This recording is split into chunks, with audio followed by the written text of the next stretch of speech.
السلام عليكم ورحمة الله وبركاته. في عام 2002 تقريبا وأنا في بني مطر أدرس. مرضت في بداية رمضان، كنت هكذا مرضت مرض يعني شديد. فأقول مواطنين هكذا وعرفوا عندما كنت مريض، لأنه أدرس من الصباح حتى هكذا الساعة 11 أو 10:30 هكذا.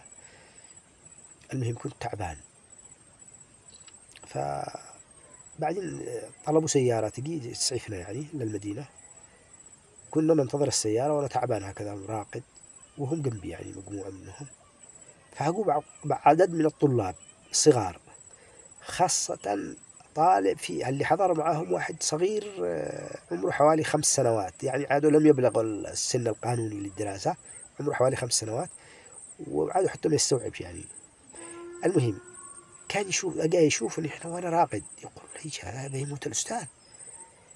فهو خرج يصيح: يا مالك؟ يقولوا له: ايش انت مالك تصيح هكذا؟ قال: يا الأستاذ حيموت علي عطل، الأستاذ حيموت علي عطل، الأستاذ حيموت علي عطل. يصيح. وأنا كنت أضحك أموت من الضحك وأنا تعبان.